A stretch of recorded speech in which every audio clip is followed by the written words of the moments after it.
right, week one of the college football season certainly gave us a lot to talk about. We're going to get into all the big storylines, give out some best bets for week two. And of course, we still have one big game to get into, TCU versus UNC. Joining me to break it all down, our guy, Brad Powers. Brad, how are you making out today? I'm doing well. Looking forward to tonight's game. Okay, so before we recap the weekend and get into some best bets here for a week two, we got this big game here tonight. Bill Belichick making his debut in college football here as head coach in North Carolina. They're a 3.5 point underdog, total of 55.5. TCU in town. What do you make of this matchup? Well, first we got to talk line move because this game actually you could bet it back in January, and at that time, believe it or not, TCU was opening a 3.5 point underdog in the game. It was the first bet I made this college football offseason. Obviously, significant line move. Even through zero is not that important, but when you're crossing three, not once but twice, I don't see much value as far as the side goes in the game. The total has also been on the move, but hasn't moved as much. I'm going to go under here. A lot of uncertainty, obviously, with Belichick in his head coaching debut at the college level. One thing I am confident in, he'll come up with a pretty good defensive game plan. He hasn't forgotten how to coach defense. I think TCU's defense is underrated. And then macro level, if we've been paying attention to these big standalone games, at least through the first 5 days of the football season, under. So let's go with a little bit of a lower scoring game tonight. Not a best bet, but a lean towards the under. I will tailor you. I will tailor your lean on the under. You that was your shout out for Texas, Ohio State. So hopefully we see it again here tonight down there in North Carolina. Okay, so let's recap what we saw over the weekend. Yes, we're going to get into Texas. We're going to get into Arch Manning. Of course, we're going to talk Alabama. But outside of those big storylines, what were your biggest takeaways, betting related or otherwise? Well, number one, I got to mention it. We got to, we'll talk about our winners, but also talk about our losers. And I went 0-4 last week on best bets. So if that was your introduction to me, I apologize. We did have a winning year last year. So it's a long season. And week one's tough because you're chasing numbers. I just mentioned a big line move in the TCU game.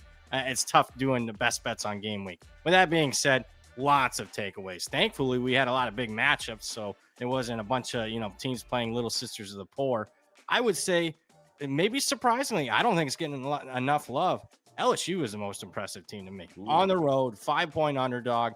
If you jump into the box score, if you watch the game live, they should have won that game by 14 on the road. This is a team that brings in the number one transfer portal class in the country. Transfer portals have been hit or miss. Looks like, at least so far, a big-time hit for LSU. And most importantly to me, when you're talking national championship in college football last decade plus, defensive line, your defensive line is ultimately usually determines if you can win it or not. And I'll tell you, LSU's defensive line dominated that football game. Clemson only had 31 rushing yards. Other team quickly, nobody watched it because it kicked off at 11 o'clock Eastern on Saturday night. Utah goes on the road. Again, another road team impressing. They look by far the best team in the Big 12. Devin Dampier, who I did mention in one of our earlier shows as a Heisman long shot, had nearly 300 yards. They crushed UCLA. Utah to win the Big 12. Pizza bet plus 450. They clearly look like the best team. They own the line of scrimmage. Let's go. A little futures bet there from Brad. Okay, let's get into the big storylines. Let's start with Arch in Texas. I'm sitting down to watch this game with my son. I'm telling him, hey, this is the next big guy, number one pick in the NFL draft, blah, blah, blah, blah, blah.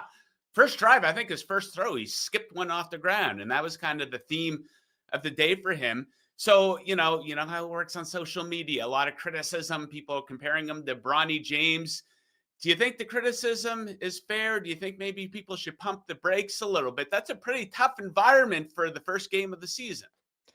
Some would be boring. I'm kind of in between. Certainly, he's overhyped. How could he not be? Considering, this was a guy that might have been the most hyped player that we've seen in recent memory in college football. I think he's going to be a good quarterback. There's nothing that I've seen from his game that says he's a generational quarterback. Generational quarterbacks almost always play early. Keep in mind, Arch is a junior already. I think, the thing working against him, he's got a 5-star last name, but maybe not a 5-star talent. He'll get better. Like you mentioned, can't imagine a tougher spot to play in. He got better as the game went on, but still very inaccurate. But I'm not selling him completely, but I'm certainly not buying him. Never was a buyer of this hype. Okay, so no, I mean it was an ugly game by Texas. I guess you could say no real shame in losing to the defending champions on their home field as an underdog as well. Are you buying the dip on Texas? They're up to plus 750 to win the national championship now. Not a big enough dip for me. I think they lose another game. They got to play at Georgia later this season. I think they lose that game. I'm not super confident they sweep the rest of their games. They play a tricky road game at Florida. A&M looked pretty good so far. So no, I'm not running the window to bet Texas because their futures prices went from 5-1 to plus 750. If there is one team, I already mentioned them, that you want to jump in the futures market right now, and we're not buying a dip. But we'll use what our eye test says, and LSU might be one of the best teams in the country, and not being priced like that right now. You still get 11-1 LSU to win the title, and not only because what I saw, but keep in mind that was their second toughest game of the season. Their toughest game of the season, at least on paper, entering it at Alabama. Crimson Tide didn't look too good. What do you make of that non-touchdown call towards the end of that game? I thought they got robbed of a beautiful highlight, a little tic-tacky when you looked at the replay. What was your take on that? That should have been a touchdown. I mean, to survive the catch, I thought we were over this. It was a touchdown. Big call because I think, people scoreboard watch. 24-10 looks a lot more impressive than 17-10. And that's what Oh, I yeah. graded the game at, 24-10. Okay, so I think the most pathetic performance of the weekend, let's not sugarcoat it for a goddamn second here. It's got to be Alabama here. Favored by what, two scores? They were down 24-7 at one point. They gave up 382 yards of offense.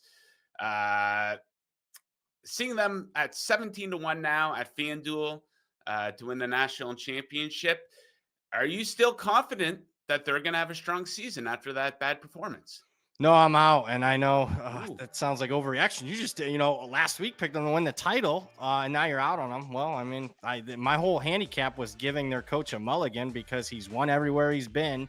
And last year was the outlier at Alabama, not necessarily what he'd been doing the rest of his career. Well, I saw enough. In fact, I saw enough in the first quarter when they took 2 timeouts before the first quarter ended. And coming out of a timeout, they gave up a 40-yard pass on 3rd and 10. Little things for me. They look slow. They look lethargic. They're a poor tackling team.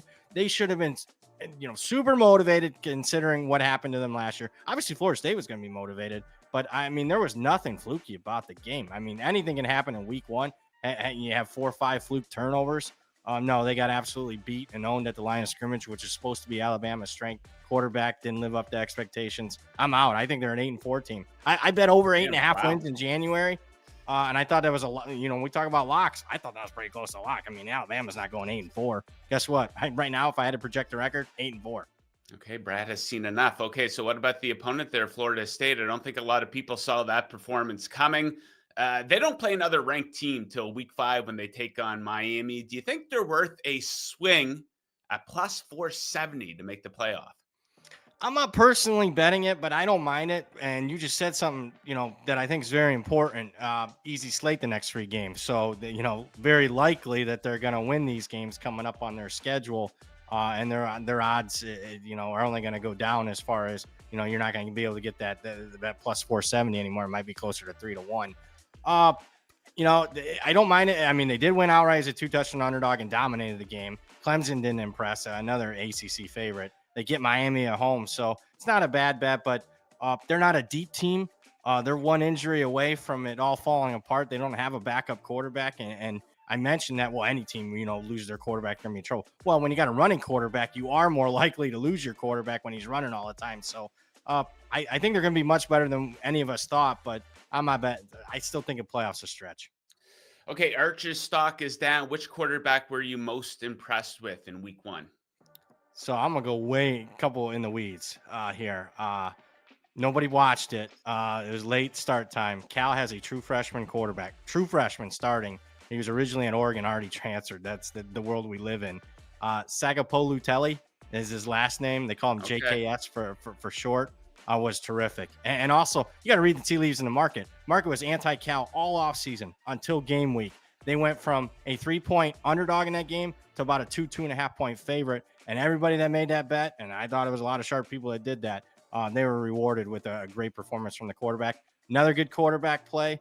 We'll go to the MAC, Parker Navarro, who I thought was going to be one of the best players in the MAC. Well, he almost single-handedly had Ohio pulling off a big upset over Rutgers. Great quarterback there that a lot of people don't know about. And I'll give you one last night, even in a losing effort. For your first road start, as a redshirt freshman quarterback, I thought CJ Carr for Notre Dame looked pretty good. Notre Dame he was the biggest question mark coming into the game. Now coming out of the game, Notre Dame's got 3-4 big-time question marks, and CJ Carr isn't one of them. Okay, it is now time for best bets. Brad has two of them. Let's start things off with Michigan State. They're favored by 2.5, taking on a Boston College team that's coming off a 56-point victory. What do you make of this one? Yeah, but they were playing Fordham. So, below average FCS team. People don't know how to power rate performances over FCS teams. There's good ones and the bad ones. Michigan State for me is the play here. We're going to lay the 2.5. I must say it's Monday morning. The odds are going to we're recording this.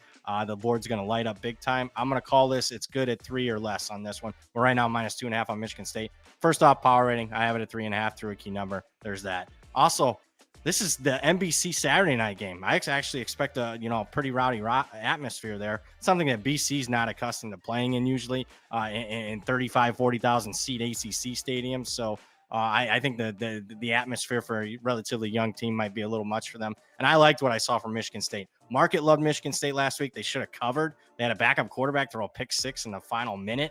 So that was if you're scoreboard watching, 23-0 looks better than 23-6. So I think there's a little bit of value here on the Spartans. Okay, Cincinnati looking to bounce back after losing to Nebraska. They're big spread here, kind of, I guess.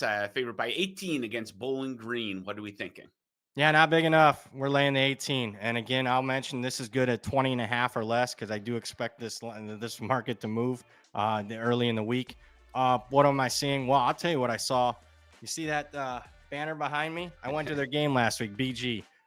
What I didn't see was good quarterback play. In fact, I saw bottom 5 quarterback play in the country. Drew Pines, their starter, terrible. It was a misleading game. BG returned the opening kickoff for a touchdown. After that, their offense against a very average FCS team managed 19 points, and that was with a short field and some field goals. So it was a very underwhelming performance. Cincinnati, I was impressed with, even though they lost to Nebraska. They won the line of scrimmage in the end, could have won the game outright. I think they bounced back in a big way against a poor BG offense and won't be able to do anything here.